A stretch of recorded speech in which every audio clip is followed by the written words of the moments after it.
All right, and we're live. Sorry to keep you guys waiting, but welcome to the live stream. I'm just going to wait a few minutes for people to join.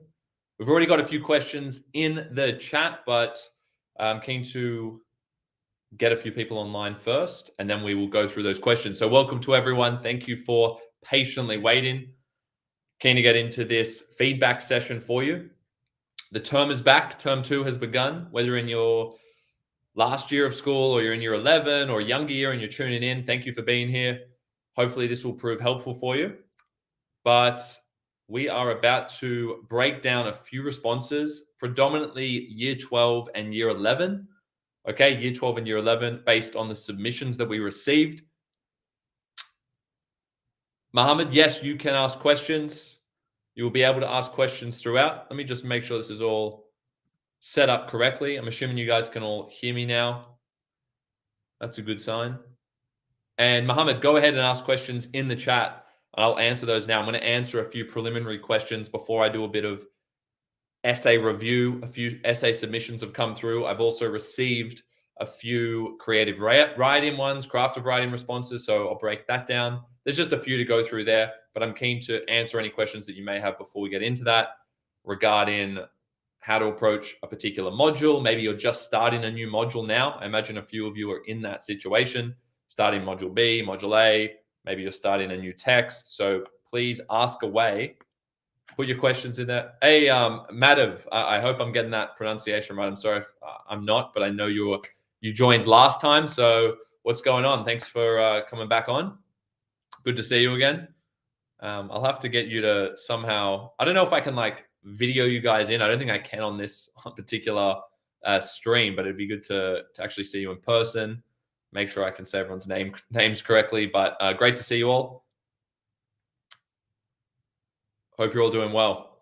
So Mohammed, can we please have some advice on module B? Yes, we'll get to that in just a second. There's a few other questions. Luke Jansen's, hopefully you're still here. I know you asked questions a few minutes ago, so thanks for putting those through. I will definitely give you my take on how to improve your essay writing in general. It's a big topic, but I'll break down a few tips for you there. Sentence structure, flow. Okay, these are all good questions. Perfect. All right, well, I'm going to start getting into the question breakdown now. We've got a few great questions. Let's have a look at the first question here. First question, remember you're beautiful just the way you are. What a name. Very true. How to make an essay concise when all sentences and details are required effectively answers the question. All right. How do you make an essay concise when all of the sentences are required? Okay, well, there's a bit of a contradiction there. If every single detail you have there is required, every sentence is required as is, then you can't make it more concise. But I know what you're asking. You're asking, I have all of this information. Currently, I've packaged it up in this particular way, and it's, say, 1,100 words. How do I make that more concise? How do I reduce the essay and still preserve all of the fundamental points that I'm making? It's a very good question, and it's a very common problem. And for any of you who are wondering why this might be such a big issue, even if you're not thinking it's an issue for you, right? It probably is because if you actually sat down and timed out a response before your assessment, you would probably realize that the draft essay that you at least first come up with is far too long relative to how much time you're actually going to be given during that exam or assessment time. Okay, so it's very important that for any of your essays, even your craft of writing, if you have an in-class exam, no matter what year you're in, by the way, if you have an in-class exam, you must always write out your draft essay before you commit anything to memory, before you decide that that's the essay you're going to take into your exam. Because you need to know that you can write that essay out in far less time than is allocated to you on the day of the exam, because you need to have a buffer time. You need to have extra time to adapt to the new question that you receive. And you just need to have that time anyway as a contingency, right? Worst case scenario, say it takes you a while to get warmed up in there. Say you're writing a bit slower than you normally do. You want to have that buffer time. So if you are being given 40 minutes to write an exam, make sure you can write your draft out in 32 minutes, which brings us to this question. I just wanted to provide that context because that's the important why as to why you would want to cut things down. I mean, that's not the only why. The other why is You obviously will get less marks if you are being too verbose, if you are being excessive with your language and you're not able to articulate what you're trying to say in as fewer words as possible. That's one of the main, kind of skills that you should be aiming towards. You want to be able to say your point, communicate your point, your analysis in as fewer words as possible. You want to be able to say the same thing in as fewer words. Okay, so long tangent to set up the answer here. How do you actually make an essay more concise? Okay, well, let's look at it from a macro perspective and then we'll zoom in on it. Okay, so from a macro perspective, consider the amount of paragraphs you have. Okay, consider whether all of those are necessary. For a typical essay, you want at least 3 body paragraphs as a minimum. There are some exceptions, but introduction, 3 body paragraphs, conclusion is your standard essay structure. Okay, there are some exceptions. For instance, I know that some people are doing ALD or English studies. Sometimes you get less time in the exam, only 30 minutes. There may be reasons why you only have 2 body paragraphs for an essay. But for anyone doing English standard, advanced, or even year 11 standard advanced, or in other years, if you're basically given an essay on one text, then I would go for 3 body paragraphs. Okay, so 3 body paragraphs is our standard structure. Now, if we're looking at those structures, the first thing I'll do is I'll look at how long each paragraph is, and we want to see where we can cut them down. So make sure that you get a word count for each paragraph. Okay, get a word count for each paragraph, put it in brackets, and then we can see where the cuts need to be made. All right. The first thing I'm going to look to cut before I really get into the meat of the essay is I'm going to look at the conclusion. Your conclusions need only be 2 sentences. I've even gotten away with 1 sentence conclusions before and received full marks. Lots of students have a good 1 sentence conclusion with a very good essay before it, body paragraphs introduction, can still get full marks. But you must have a conclusion. If you run out of time and don't get the conclusion done, you can't get full marks. You probably can't even get 19 out of 20. You're looking at 18 max. You need to complete the essay. Okay, that's a structure requirement. But while it's a structure requirement, you don't need to be excessive on the conclusion. You need to understand that that's the least important paragraph in an essay. Some students are doing 4 or 5 sentence conclusions. That's crazy. Spend all your time on the body of the essay and on nailing the introduction, on nailing the thesis, right? So make sure you're prioritizing the paragraphs correctly. So I start with the conclusion when I'm going to do a cut down.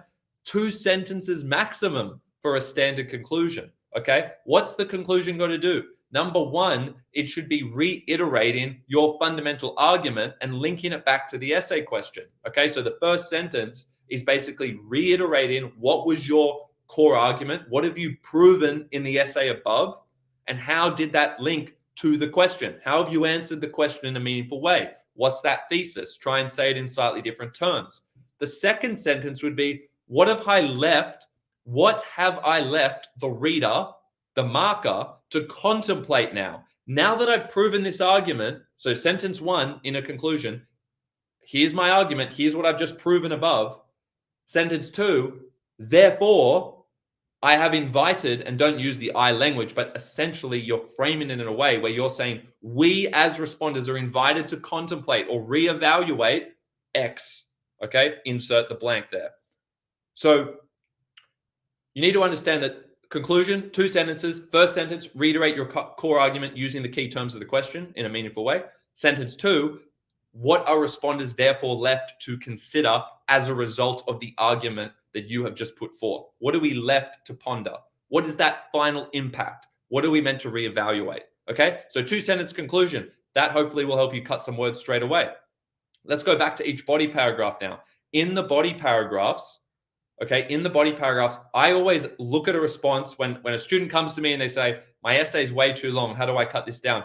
I grab the big chunky paragraph, and I'm going to show you guys an example of this in a second. I grab a chunky paragraph and I say, okay, let's just dot point this out. Let's dot point it out. And I go, first dot, I'm going to make 5 dot points. The first point is the topic sentence. So I say, from your big chunky body paragraph, there's the topic sentence, copy paste, there's the first dot point.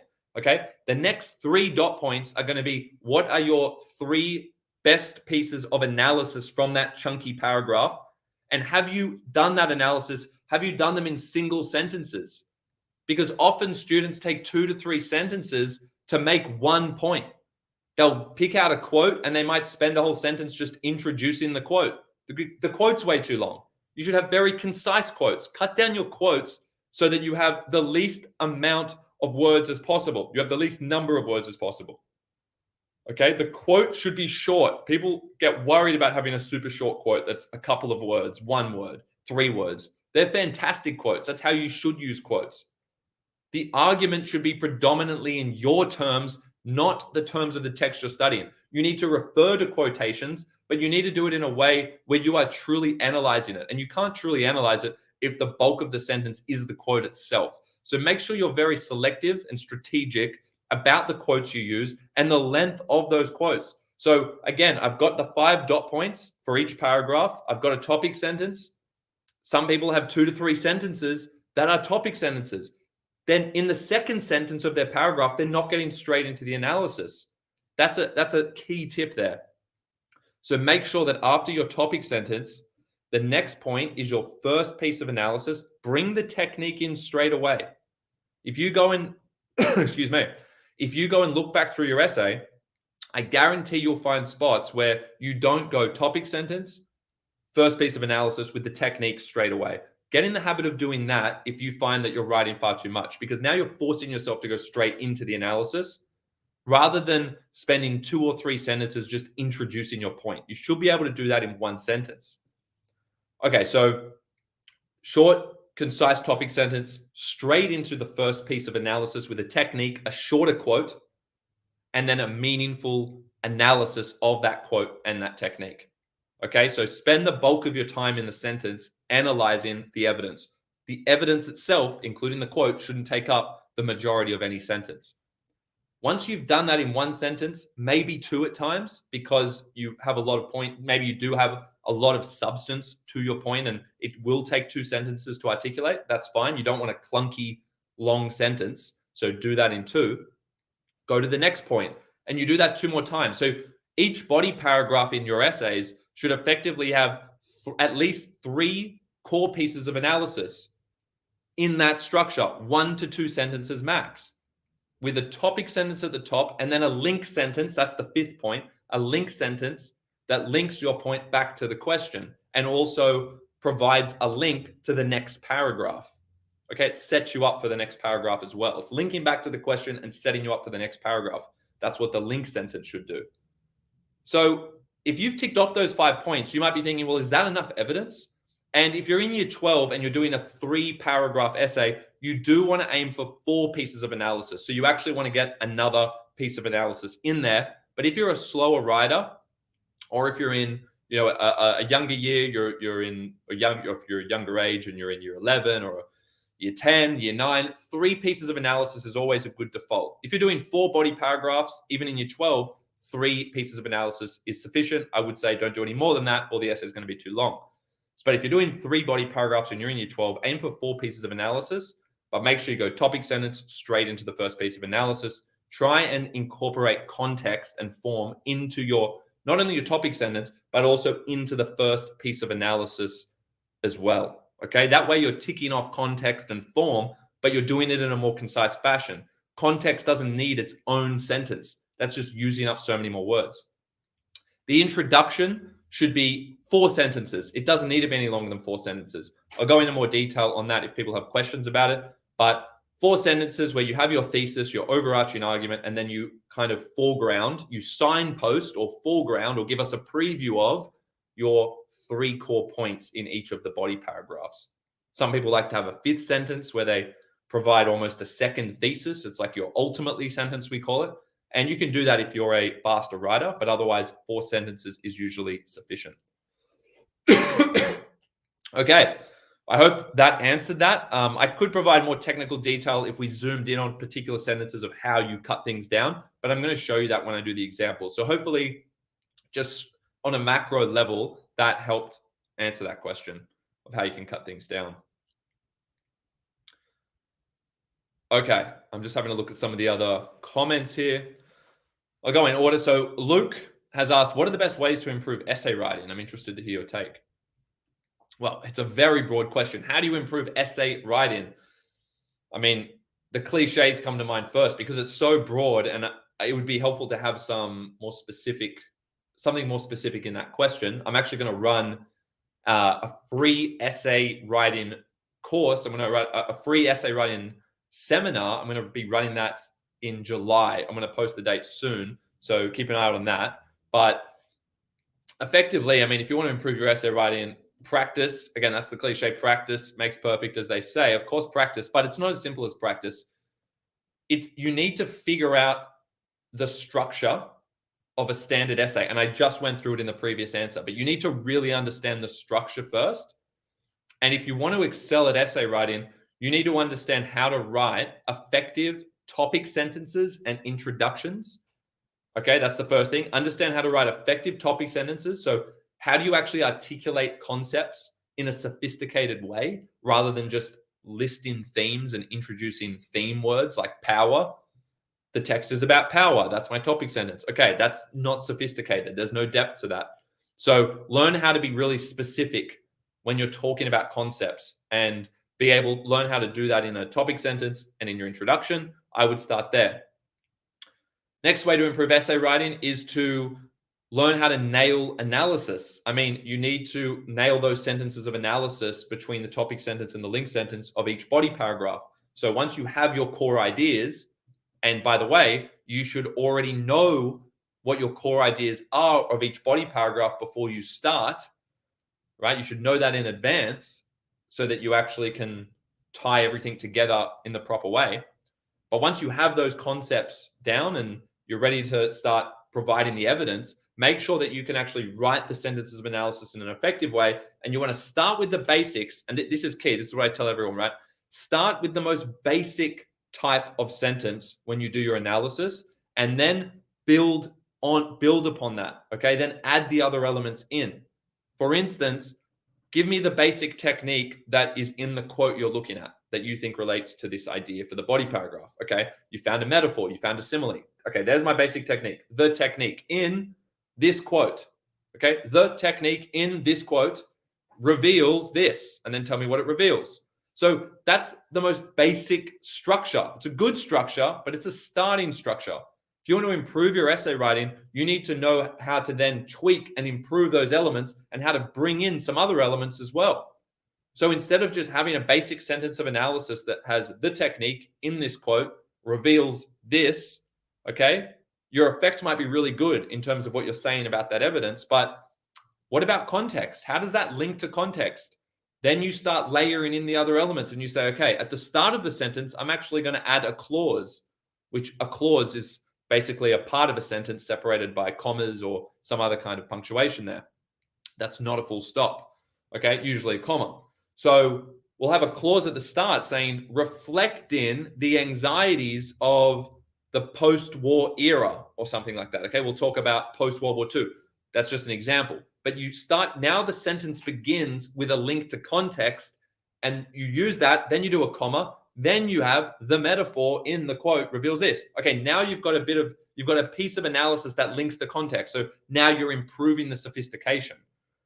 The other thing you can do is, instead of just using micro techniques, specific techniques, small techniques, okay? I was thinking about this way of remembering the difference between the larger techniques and the more specific ones.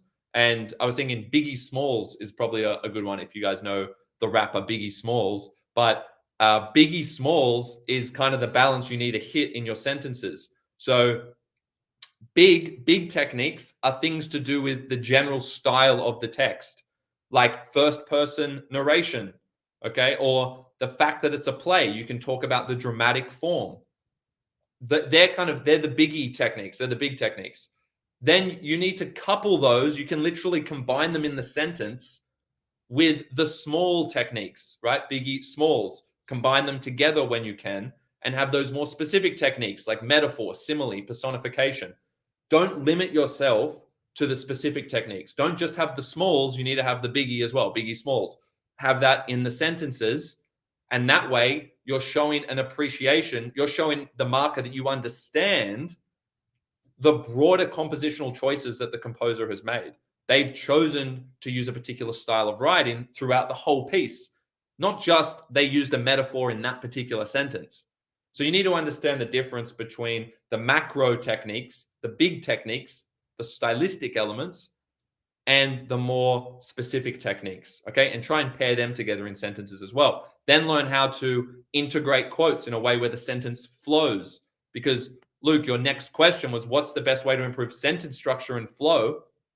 Well, hopefully this is answering that question as well. If you want the sentence to flow, make sure that when you have a quote in a sentence of analysis, if we were to remove the quotation marks of the quote you've used, make sure that the sentence still sounds and flows like a normal sentence. That means that you shouldn't have to pause before saying the quote. Get rid of any commas that you have when you bring in a quote, because that means that the quote wasn't flowing, it wasn't integrated into the sentence in a seamless way. Now, how do you do that? You need to look at where you've started the quote and where you've ended the quote, and you need to look at how you've worded the part of the sentence before you bring in the quote to make sure it flows. Okay, and I'll show you some examples when we look at some of the responses that have come through. But basically, if you can learn how to shorten your quotes, which gives you more control over that flow. So shorter quotes are way easier to integrate in a seamless way. And then get used to setting up the words before the quote and within the quote and after the quote in a way that allows the sentence to flow seamlessly. Okay, so really control those quotes. Shorter quotes are going to be far easier to manage. So shorter quotes will help your essays flow better. And as I said before, linking in context and form in a clause at the beginning. So add an extra clause at the start of the sentence, followed by a comma, and then go into your analysis, your strict analysis after, where you bring in your specific techniques and the quotes, etc. There are many other tips I could give you. And again, I'm going to do a full seminar, a full workshop on it. It's going to be free. It's going to be in July. We're going to send it out in our newsletter. So make sure, guys, if you're watching this, make sure you subscribe to the Jettle newsletter. You just have to have an account on jettle.com. It's free to get an account on jettle.com. Okay. And you sign up to the newsletter, you'll get information about that free workshop and the other workshops that I'll be running in the July break before trials. Okay. They're one-time workshops limited to like 10 people max. They're very intensive. I'm going to build the essays for everyone, essentially. I'm not going to build the essay for you, but we are going to build them together. I'm going to help you basically have a full essay constructed by the end using your draft material, help you polish it all up. Okay, so if you want that intensive feedback, that's going to be in July. And you can email us as well. Just email hello@jettle.com if you are interested in the workshops, coming to these workshops, okay, which are going to be in July. Okay, Luke, hopefully that answered your question. Got to move on to the next one. Sorry, I know, Mohammed, you asked that at the very start. You are obviously going to be able to ask questions. Can we have some advice on approaching Mod B? Okay, I'm just going to have a quick look at some of the other questions that are coming through, guys, and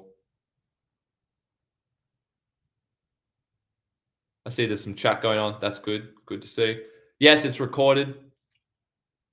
Thanks, Jaden, for answering that.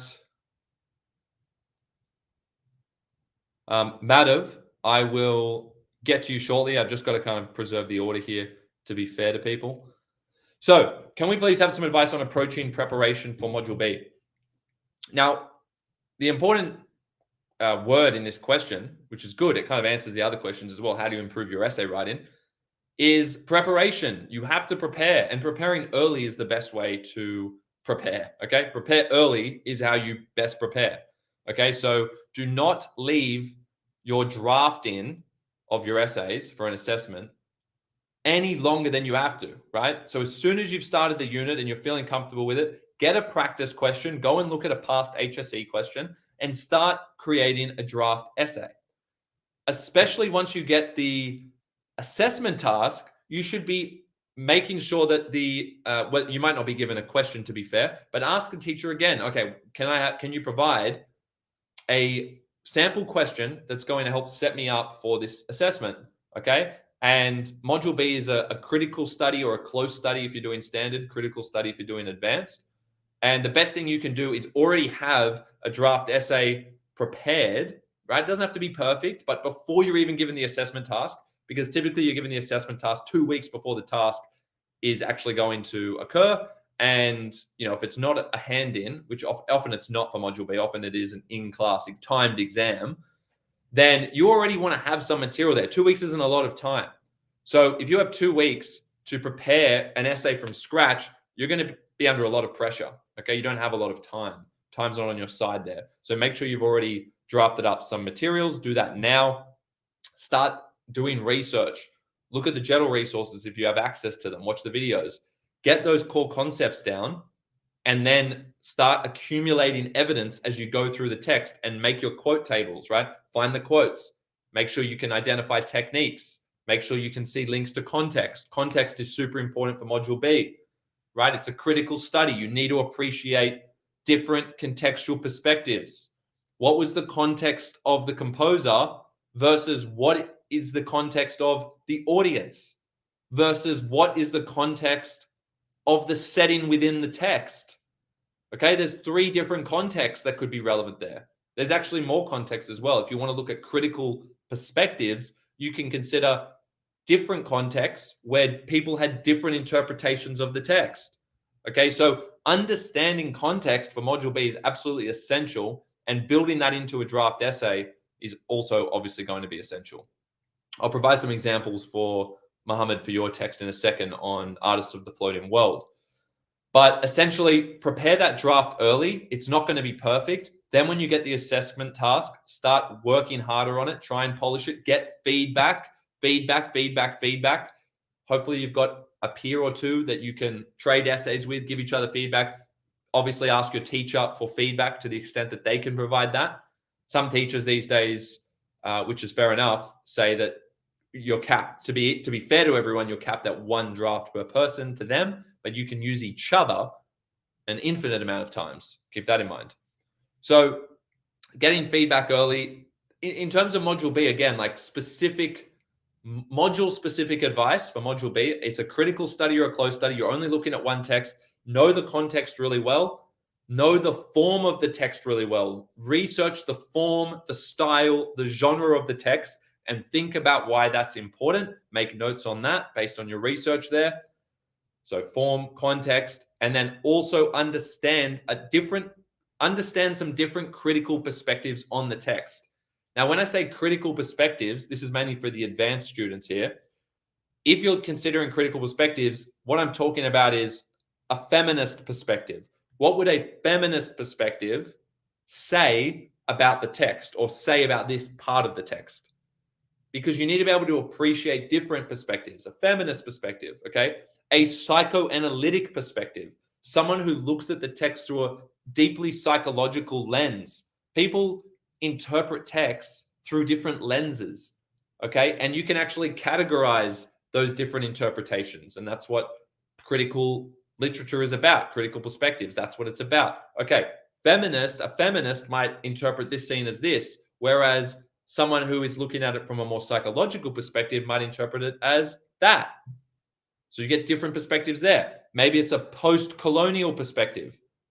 Post-colonial perspective means we are basically challenging we're challenging and kind of criticizing all of the motivations behind colonialism.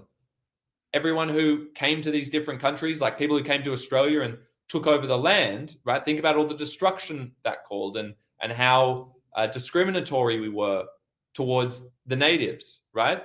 So you need to consider those perspectives, and a post-colonial perspective would interpret things differently to someone from a different time who was looking at the text. So in terms of having a few of those critical perspectives for Module B, feminist perspective is useful, okay? A psychoanalytic perspective, you can look that up. That's another perspective. Post-colonial perspective. And then another very prominent one, especially for Artists of the Floating World and other texts, is a postmodern perspective. A postmodern perspective is a perspective that basically is challenging the objectivity of truth. They're saying that there must be that it's impossible to find any one truth associated with something.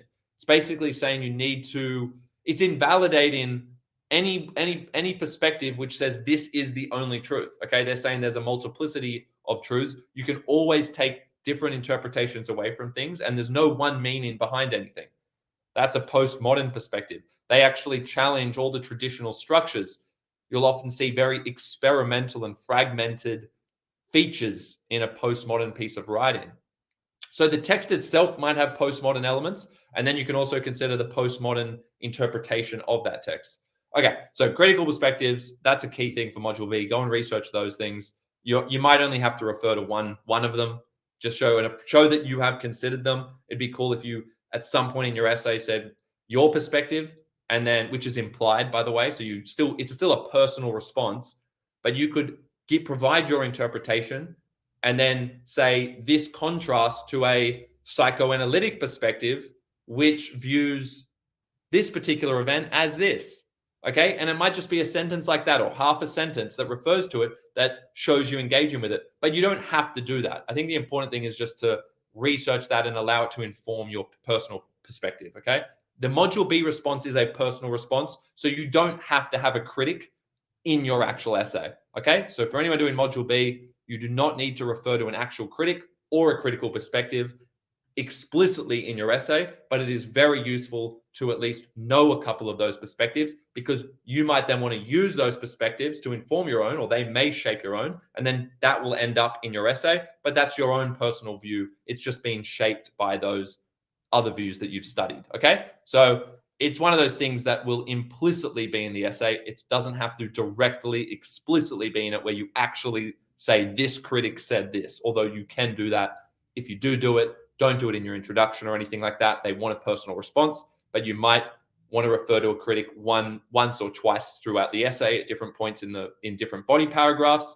Don't overload one body paragraph with critics, okay? But also see what your teacher wants. Some teachers will want you to engage explicitly with critics, okay? So in that case, you would then have to actually incorporate them in. I would say one per body paragraph, okay? But again, it shouldn't be in your introduction informing the essay to that extent.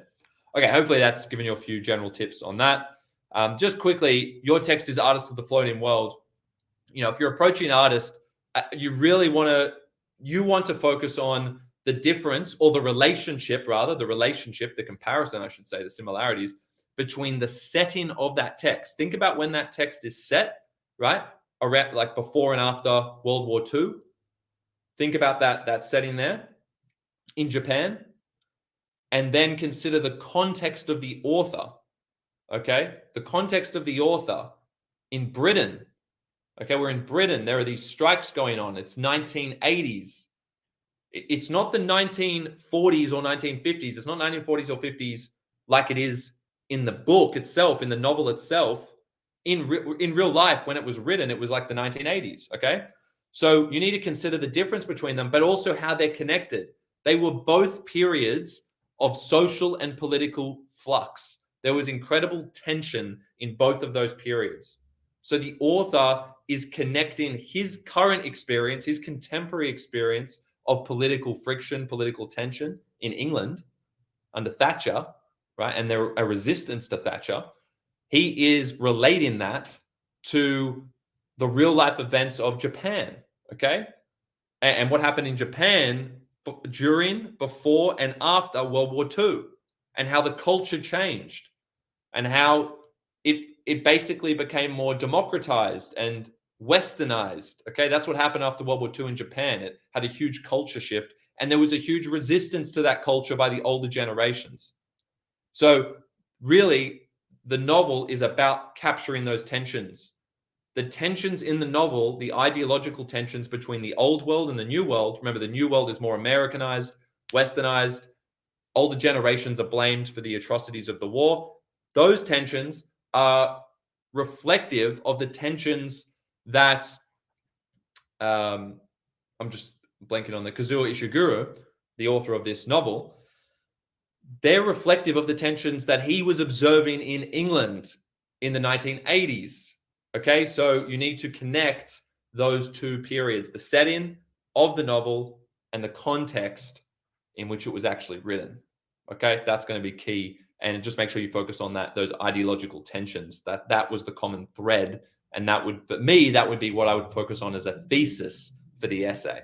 Okay. But there are many other important things there about the tensions. They relate to how memory is fallible, right? Memory is fallible. How truth, right? This postmodern idea, it talks about this postmodern idea that there is no one truth, that we think we know something and suddenly we realize actually they've got a completely distorted perspective because that serves their self-interest. That validates what they did. That validates what Ono did in the war.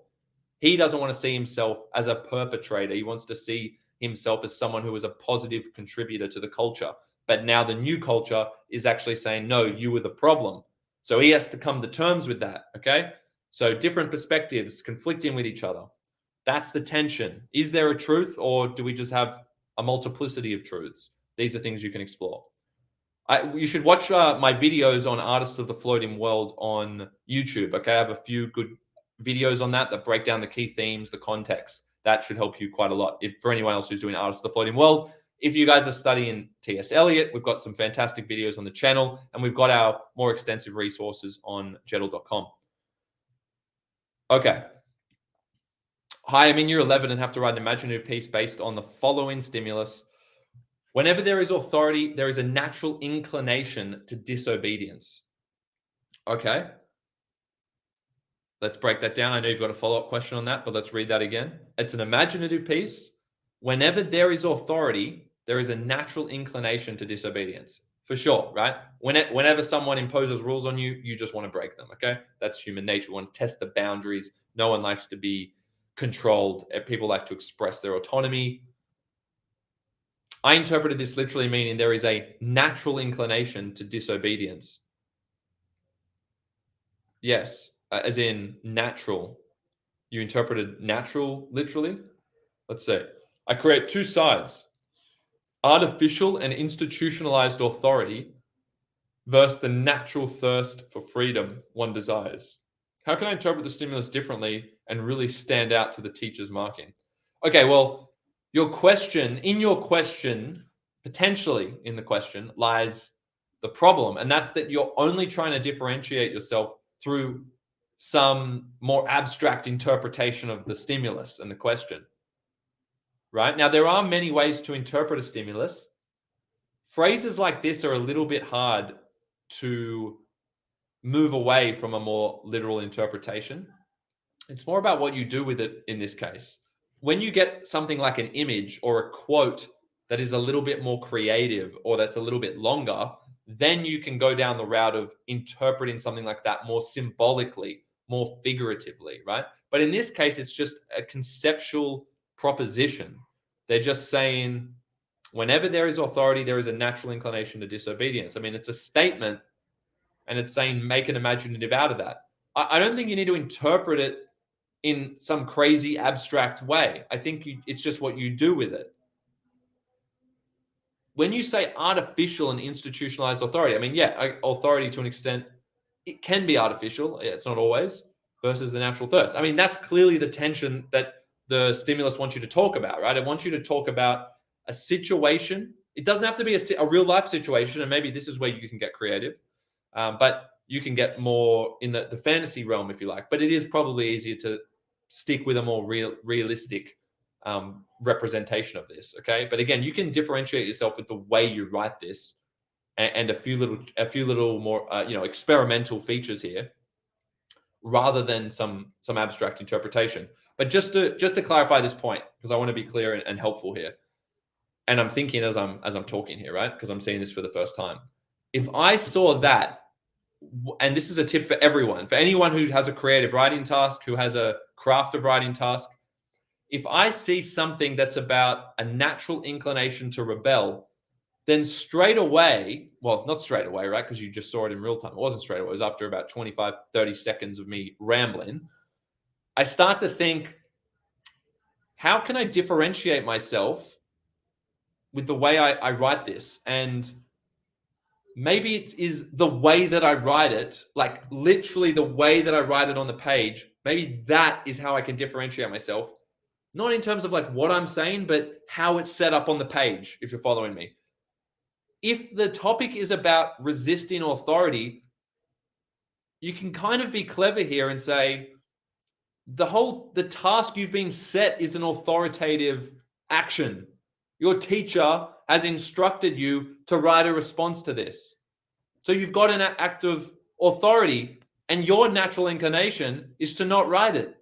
Now, I'm not saying that the answer to this is to not submit the assignment and say, hey, that was my act of resistance. That was my natural inclination to the authoritative ask of doing this task, right? I'm not saying that. We're not going that far.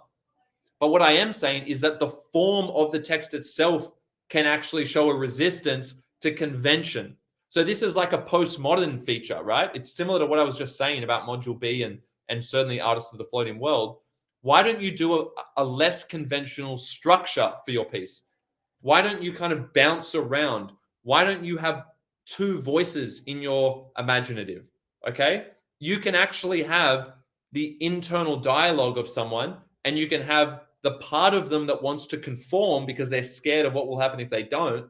And you can have the other part of their psyche that's saying, what are you doing? You need to break the rules. Okay. They don't need to say it like that, but you can have some context where some character feels conflicted. And on the page, you have text on the left side, but also you have text coming in from the right side occasionally, which is like that other part of this person's identity, which is telling them not to conform. You should resist. Okay. So you set up a situation, and then you've got an inner dialogue where we can see this character's process of wanting to conform, and then the other part of them being like, why are you doing that? We don't want to do that. And you have this interesting inner dialogue in someone's head, right?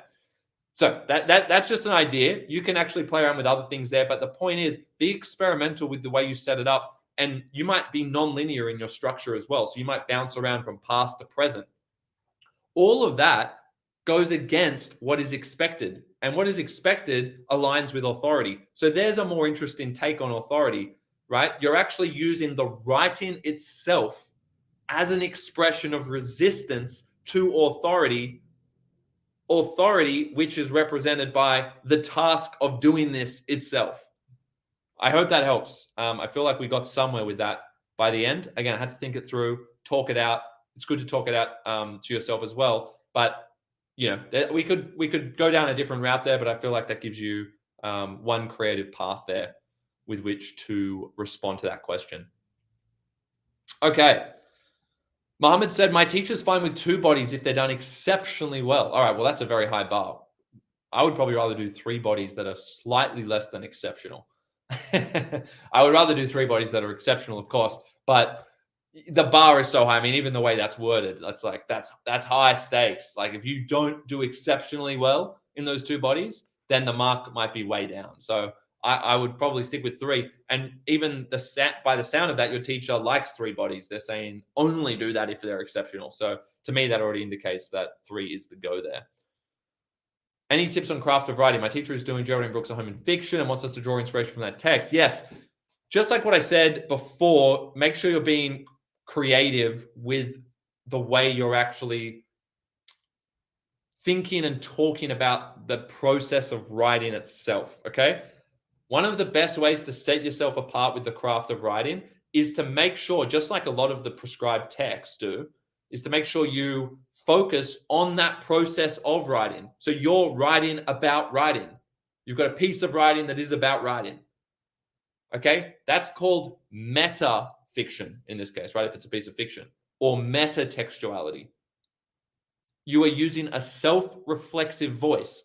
You're using a speaker or a character who is aware that they're a character, or you're using a writer who is aware that they're writing a piece of writing in the piece that you are constructing. Okay, so there are these layers of awareness, and that helps us get more in tune with this process, this reflective process, with which the character or the speaker is kind of engaging. So I think always writing about the process of writing, having that metatextual element, is a great way to set yourself apart. And in terms of A Home in Fiction, I'd have to, I am familiar with that text, but it's not right there. I haven't looked at it for a couple of months, so I can't give you a specific critique there. But what I would be looking for is saying, go through that text, okay, and write something even by the title, A Home in Fiction, clearly it's about the nature of fiction, right? So you're reading a piece of writing that is about something to do with writing. So it already has that metatextual element. So I would use that yourself.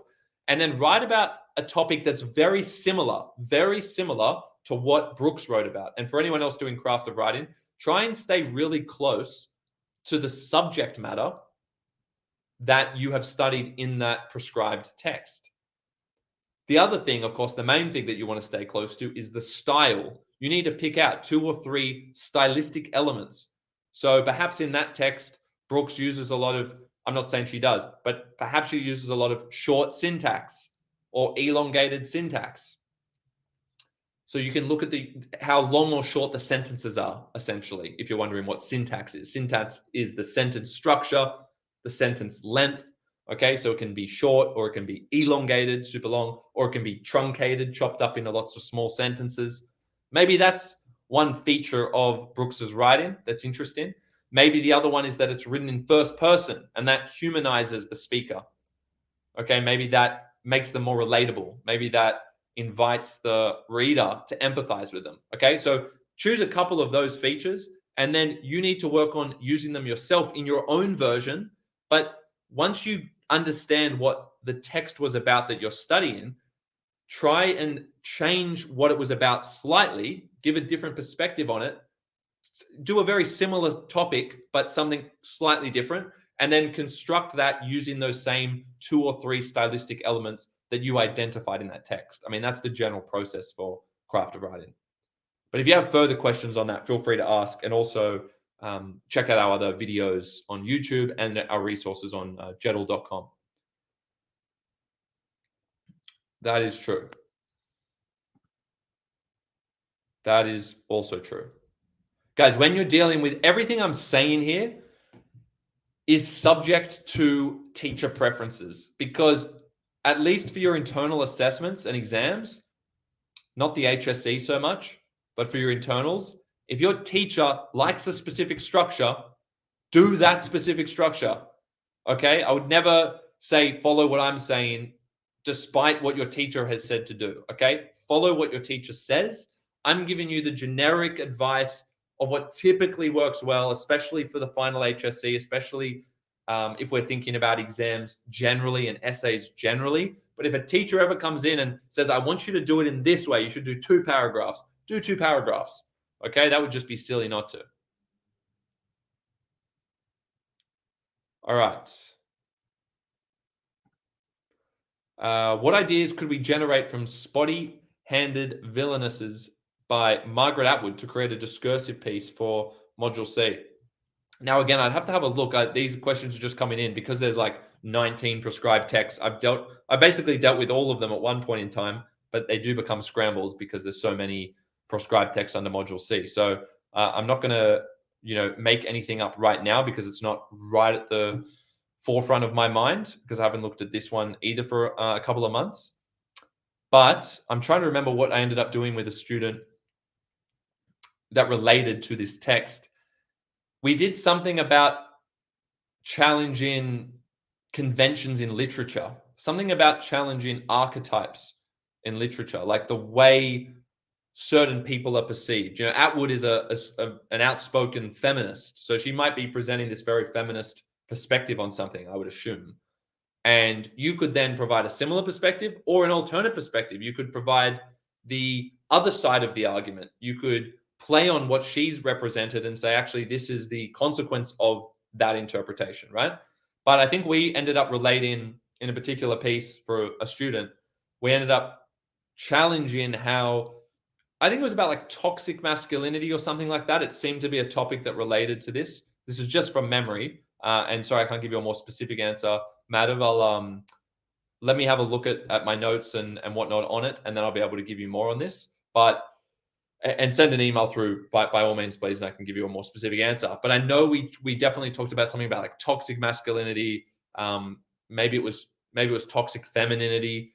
It depends who we're doing. I might have done both of those actually with a couple of different students. So I'm pretty sure those aspects, given that Atwood's a largely feminist writer, and just talking about how much pressure is put on both men and women based on representations of men and women in literature over time. So if you look at how men and women have been represented in literature over the last few hundred years, think about what the impact of that is on both sides there, men and women. Okay, think about what those representations have done in terms of pressures on kind of both sides of the equation. Okay, so I'm pretty sure that is what we ended up doing with that text.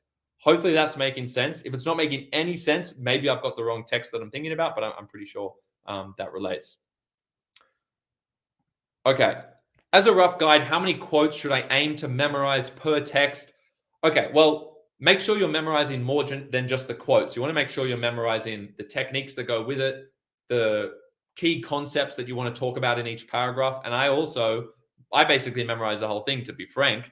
And I memorize the whole thing with an understanding that I'm going to change a lot of it because I'm going to practice changing it to different types of questions. But I want to know all of my core content. So make sure you're not just memorizing quotes, because what about the analysis of the quote? What about the technique that you're labeling the quote with? What about the link to context? Don't you want to already have all those elements set up so that you're not spending all of your time during the exam thinking of all of the word in there? Help yourself out on the day of the exam by already having done the prep and learnt all of this material really well. But to answer your question, how many quotes should I aim to memorize per text? You want to have 12 quotes as a general rule, 12 quotes in an essay. And if you're doing 3 body paragraphs, introduction, 3 body paragraphs, and a conclusion, that means you would have 4 quotes per paragraph, okay? If you have 4 body paragraphs, you would have 3 quotes in each one. Now, that's just a general rule. Something to be aware of, and a lot of students neglect this, is it's one thing to have a quote that you have a technique for, but it's another thing to integrate short quotes generally throughout your analysis, in addition to those 12. So you can have 12 quotes that actually have a technique associated, but the second way to use quotes is to actually incorporate other aspects of the text that don't necessarily have a technique, but that supplement what you want to say in the point that you're making in relation to that other quote. So if you have a sentence and it features 2 quotes, one quote might be the quote that you're using to prove how a technique has been used by the composer to prove a particular point. And the other quote will be related to the point you're actually making. So you're making a point, and then you integrate a word or two also from the text to actually articulate the point you're making. So you're using the quote in an embedded way, right? You're embedding the quotes into your own analysis to show a deeper textual engagement. The best students will do that. The best students won't just have one distinct quote in a sentence that has a technique and then they say their effect. They'll also occasionally use other little quotes, mini quotes, if you like, 1 word, 2 words, that effectively replace the words that they would have otherwise said themselves in different terms to explain the point that they were making. Okay, so don't forget that in addition to the 12 quotes that will be the technique quotes that you're analyzing, it's also good to embed other mini quotes throughout. You don't need to do it every sentence to help supplement the analysis, right? To actually supplement what you're saying about that evidence that you've already used there. Okay, so there's 2 ways to use quotes. You've got your 12 core quotes, and then try and embed a few others throughout the essay to lift the sophistication. How many related texts do we need to choose for English Extension 1? Is it 3 prescribed and 2 related? Well, generally in the exam, right, if this is for year 12, right, you'll have 2 prescribed that you'll end up going with. You're going to study 3 prescribed texts. You have to study 3 prescribed texts. But in the exam, you'll generally use 2 prescribed texts and at least 1 related text. So you'd want to have 2 relateds that you have looked at. And typically a question will ask for 2 prescribed texts.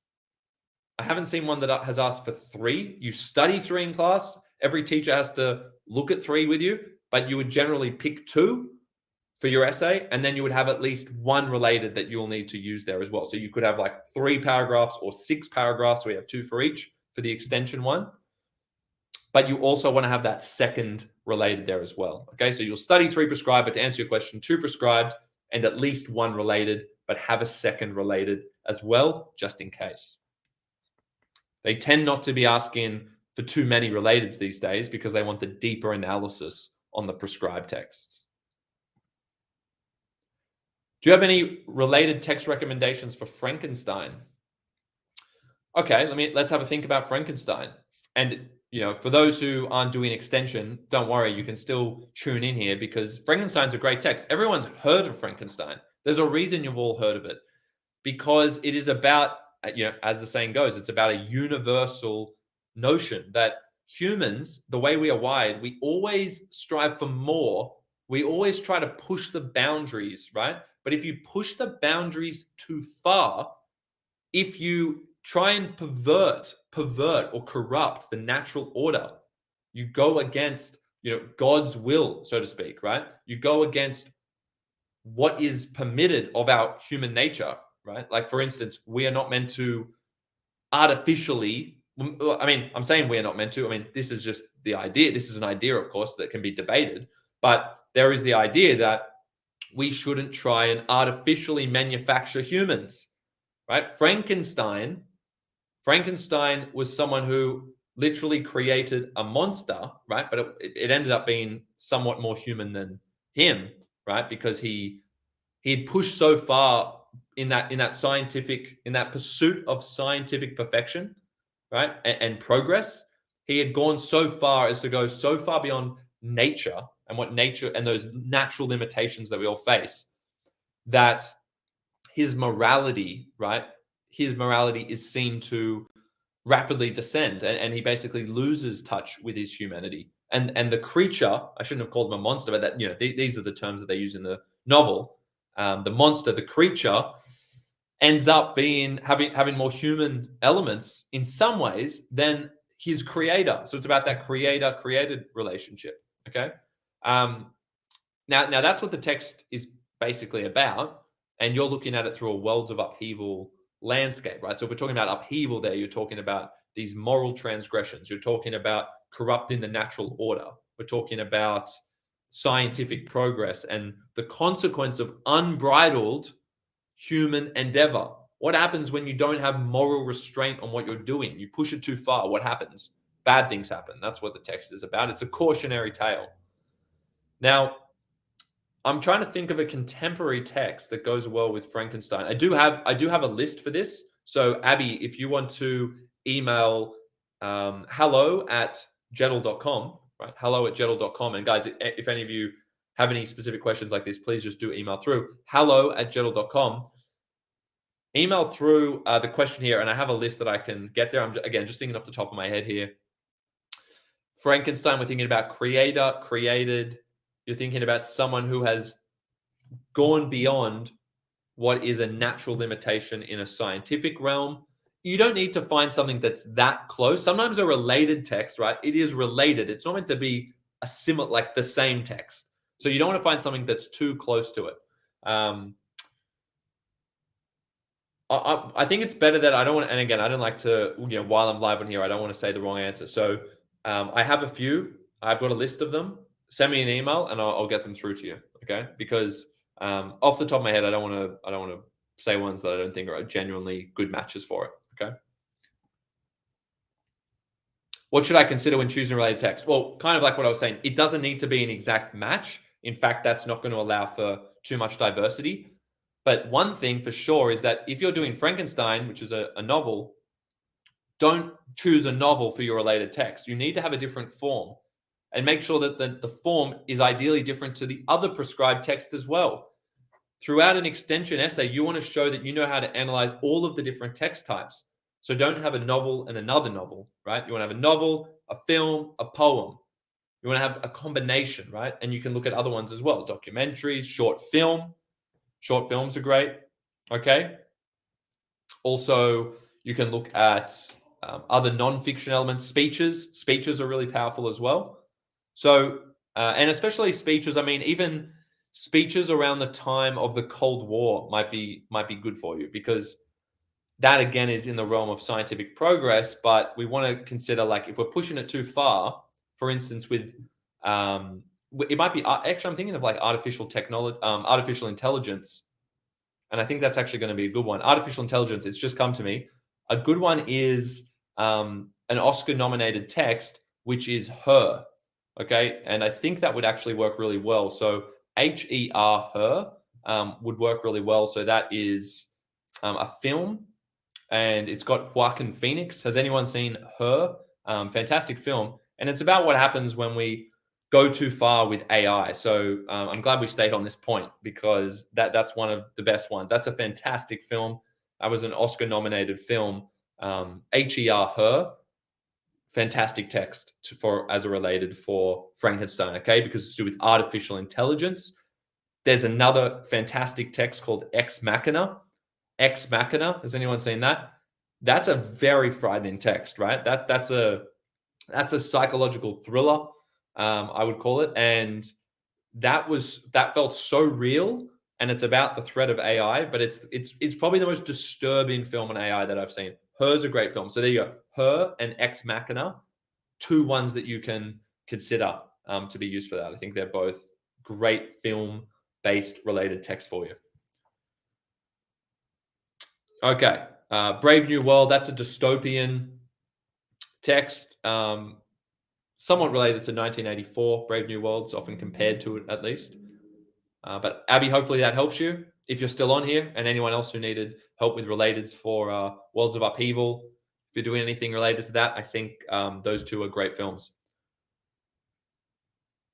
Okay, guys, give me 1 second. If you can hang on here, I'm going to push through the rest of the questions. I just need to change the battery in the camera above this. So bear with me. I'll be back in 20 seconds if you can hold on.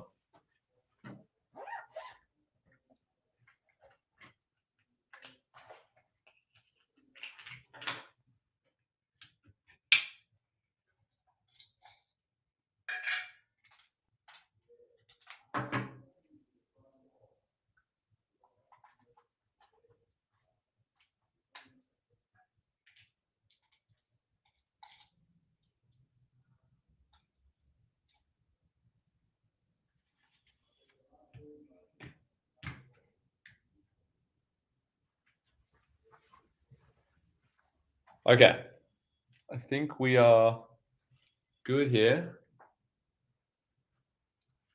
Okay.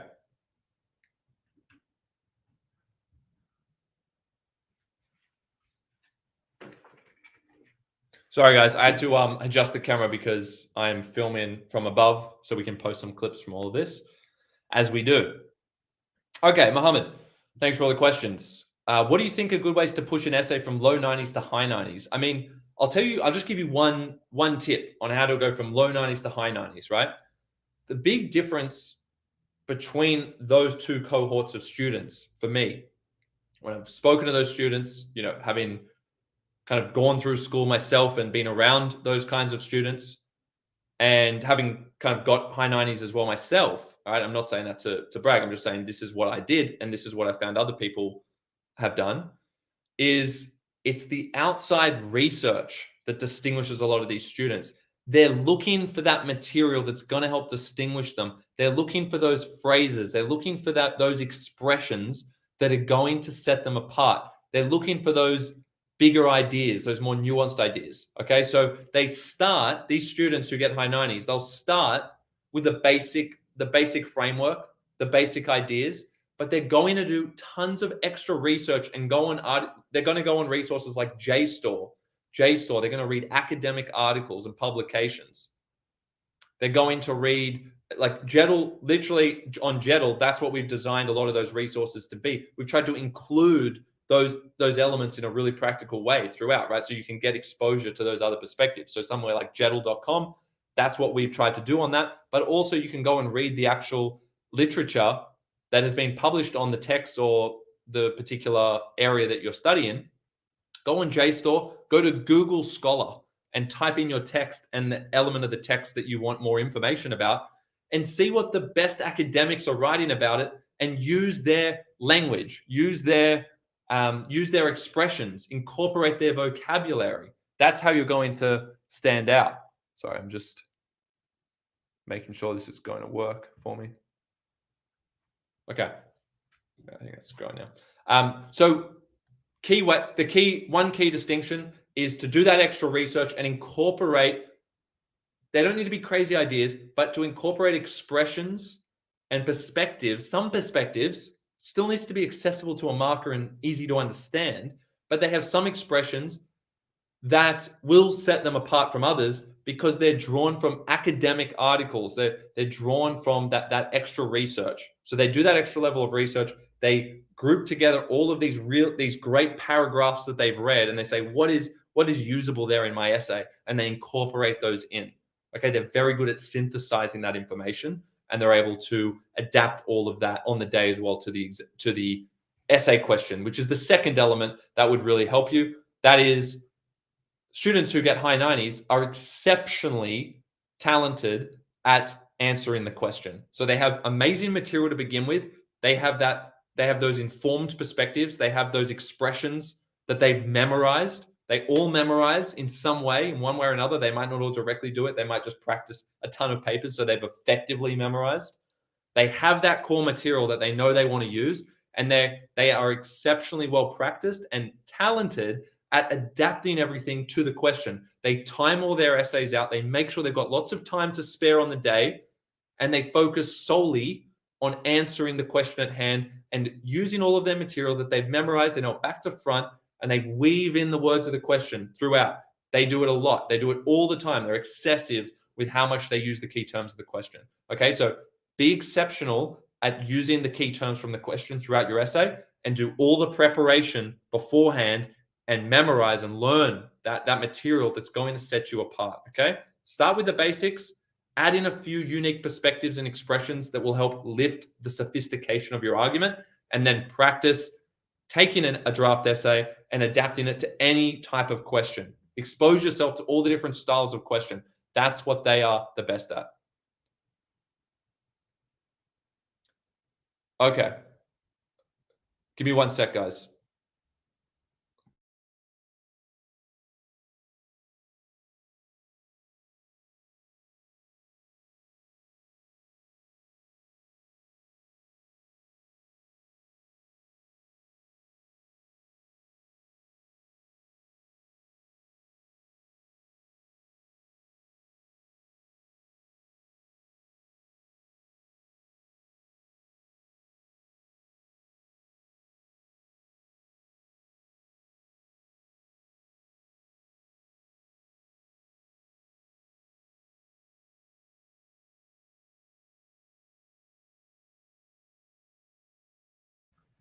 Okay, sorry guys. Some guy had left his bag in the main room, and he was locked out, and he was like waving at me for like 10 minutes through the window there, trying to get my attention. And I was like, I better go see what's up. All right. So hopefully that helps there. I feel like that's covered a few key elements that would elevate someone to the high 90s. Okay. Let's see. What's the recommended word limit for English essays? I know it's quality over quantity, but overall, what would be your recommended word limit? Well, for those who have, I mean, it's a fair question. It's a good question. But for those who have seen, my videos on this kind of stuff before, you'll probably know what I'm going to say here. It is not about word limit. It's about timing. Your word limit is different to my word limit, which is different to everyone else's word limit. We all have different word limits because we don't all write at the exact same speed. So the faster you write, the more words you'll be able to write, the higher your word limit effectively, right? But we need to first of all discuss what's the fixed variable here? Fixed variable. I don't know if that even makes sense, but what is the fixed? I think it does. Fixed variable, okay? No, it doesn't make sense because it's variable. It's getting late. But the thing that's constant, and I think that's the word I'm looking for here. The constant here is the time that you have to write your essay. Okay. On the day of your exams, you'll typically have 40 minutes allocated to an essay. 40 minutes. You need to be able to write your draft essay in 32 minutes. That's 80% of the time. Okay. You are giving yourself 20% of the allotted time, 8 minutes, 20% of the allotted time to adapt to the question, to answer the question, to think, to avoid stress on the day because you think you're going to run out of time. You've given yourself a buffer so that you can go in confidently to that exam and know that you can properly process the question. You can afford to freak out for a minute or two. You can afford for nothing to register straight away, and know that it's not going to mean not finishing your essay or your intended essay. So it's how many words can you write, Buns, in 32 minutes? I would, if for me, I would have to get an essay, get a draft, and literally time myself writing it out as fast as I can. And I would do this before I memorize anything, because why would I memorize an essay that's too long that I won't be able to finish? Or that I would have to spend every minute of the 40 minutes writing, meaning I'm not going to answer the question very well. Okay, so I'm not going to do that. I'm going to get an essay draft. Maybe I'm like relatively fast at writing, so I might start at 850, 900 words. Okay, 850, 900 words. But I'm not saying that is the word count or the word limit for you, and I'm not saying it's the word limit for me. It'll only be the word limit for me if I can do that in 32 minutes or less. So maybe for Module A, textual conversations, I'd go up to 34, 35 if I had to, but then I'd make sure that Module C, I'm like 30 minutes or less for that one. So it needs to kind of average out to 32 minutes. But anyway, I would write out the essay before memorizing it, time myself. And if it was like 36 minutes, I'm going to cut more out of that essay. I'm going to cut it down, even stuff I like, because I know I want that buffer time to really answer the question, because that's going to be worth more to me than those one or two additional sentences. Okay. So it's not about word limit. It's about timing. And that question to me suggests that you probably don't sit down before an exam and time out an essay and actually rigorously cut it down to a point where it's in that safe time limit. It's a time limit, not a word limit of 32 minutes or something of the kind, right? At least having a small buffer there where you know you'll have some time to spare on the day that allows you to adapt and to just, provide that buffer, that safety buffer there in case things don't all go your way on the day. And it's a really tough question. Give yourself some time to think about it. You're going to stress out if you don't know how long your essay takes. So it's time limit, not word limit. What paragraph structure would you suggest for an exemplar common mod essay on past the shallows? Well, it's a 3-paragraph structure, and the common structure I'd use for it is to, first of all, identify the key tension. What's the key point of tension that is explored early in the novel? Followed by, what is the consequence of that tension? What are the behaviors, the motivations that stem from that tension? What is the struggle, you could say, for the second paragraph? And for the third paragraph, is there a resolution?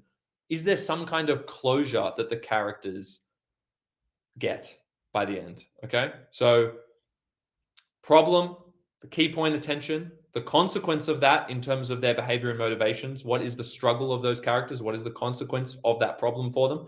And that follows the kind of the middle of the text. And then what is the resolution, if there is one? And what does that tell us about human experiences? Hopefully that helps you with the ordering of themes. Okay, you can slot the themes into that framework. All right. Let's see. Compare how text challenge established literary conventions and traditional societal values through their use of new genres and forms. Is that now, Abby? Are you wanting comment on that particular? You're throwing out a lot of questions, which is good. Happy to help answer them. But let me know if there's any particular aspect that you want me to look at. I'm just having a look at some other comments, guys. People like her, that's good. I wonder if Abby was still around to get those texts. Anyway, hopefully she sees it later. Controlled variable, Mohammed. Thank you. Thank you very much. Michael, I do want to go through it. There's been an abundance of questions. I'm going to do something that I shouldn't do, but I'm going to promise I'm going to do another session where I'm going to get to your ones, and it will be recorded in case you can't make the time, because I've got to be fair to you because you came to this one wanting that review. This has gone over time, and I can't go long enough to give you the proper feedback that you deserve for that. So I promise to do it in the next week. I'm going to set it up with the team. Okay, so I'll get the team to put out another notification. Might be on like Sunday, but I'm going to do a second one of these. I've enjoyed this. I like this, and I do want to get to the feedback because I know how important that is. And I might even record a separate one, not even live stream. I might just go through and give you feedback recorded. We'll still put it on YouTube, obviously, to share that, but I might do that. Okay, so either a recording of the feedback that I've done independently or another live stream in the next week. That's what you can expect there. Sorry, I couldn't get to that, Michael. I mean, I always like to start with the questions, and there's been some really good ones, I've got to say. So I've enjoyed going through these. Abby, I tried to delete them, but obviously it didn't work. Oh, right. Ignore those. Well, yeah, I was saying if you wanted help with those particular ones, let me know. Let me know, Abby, and we can go from there. But hopefully you heard the suggestions before anyway, and the kind of breakdown of Frankenstein in terms of how that relates to worlds of upheaval. Alex says, how do you write a base draft essay that you memorize and adapt for the assessment? Like, what sort of stimulus or question do you start with? I know something broad, but I need examples. Thanks. Okay. So thank you for the question, Alex. It's a great question. How do you write a base draft without a question? Well, that's not a good idea to do it without a question. I know you didn't ask that, but some people would think, well, just do a generic essay. Don't do a generic essay. You must do an essay that answers some kind of question. And of course, as you say, the tendency is to choose a broad question. That's not always the best option, but generally speaking, it is for it to be broader. But more than it just being broad, because sometimes a very broad question is actually really tough to deal with because you don't know how to get specific on it because it wasn't specific to begin with. So sometimes they're the hardest questions to answer. But generally speaking, I like to get the module and I like to think, what's a question that encapsulates everything? And that sounds broad, but it doesn't have to be broad. It's just something that at least links to the other key parts of the module. So let me give you an example. Textual conversations, module A, Alex, okay? Assuming you're doing advanced. Sorry if you're not, but module A is textual conversations.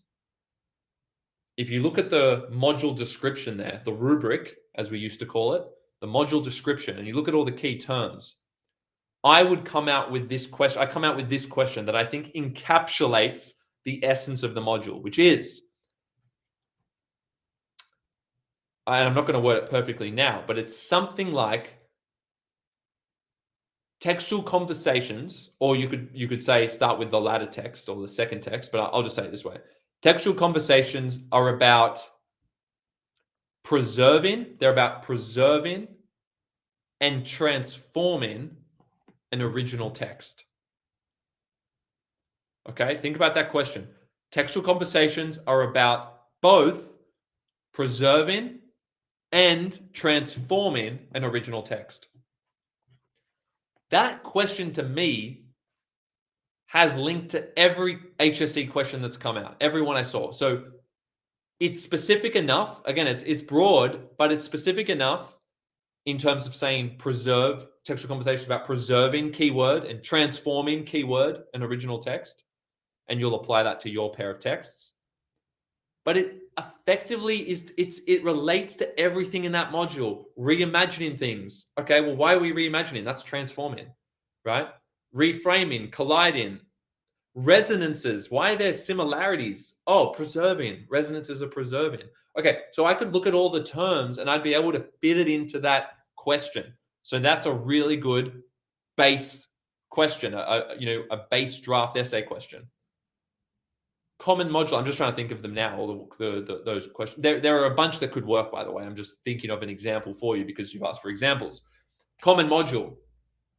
For the common module, human experiences, you want a good base question. Okay.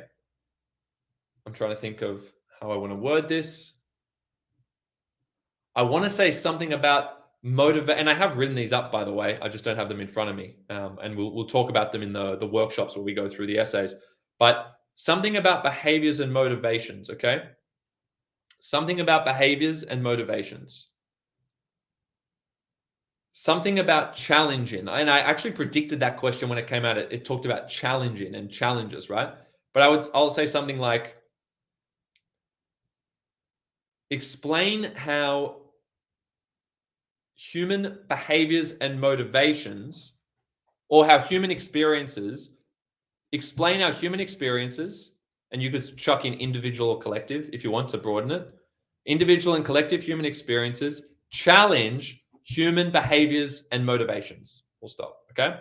That covers the essence of that module as well. Now, not as much as that module A1 did. You would still need to then practice with other ones that involve things like storytelling, anomalies, inconsistencies, paradoxes. They're all kind of very specific words. But if you kind of write an essay about how human experiences affect individuals or challenge them, all the other terms kind of fit somewhere in there along that timeline. So that's another possible question that you could use as a base. And module B, I would use a question for if you're doing a critical essay on a particular text, mention something about form. So how does the form of the text, and it might be a set of poetry or a set of poems like T.S. Eliot, how does the form of the text challenge a responder's understanding of, and then put in the key term, a key theme, a key concept that you think goes to the heart of that text. And then even if you get a different theme on the day, you can probably reframe it in that way, because it's obviously everything's going to relate to that core idea in some way. You just need to think about how. Okay. Awesome to hear. Thank you guys. Thank you very much. I'm glad you guys all found this helpful. Yeah, I mean, most likely essay question. I'll do something closer to trials and the HSC on this, where, I'm not a big fan of the prediction videos, but, there is some kind of rationalization behind certain predictions. And I'll go through that and we can eliminate past questions and I can look at what's trending, and I'll give you a set of possible questions to study as an example, but I'll do that in a separate video or in a separate stream.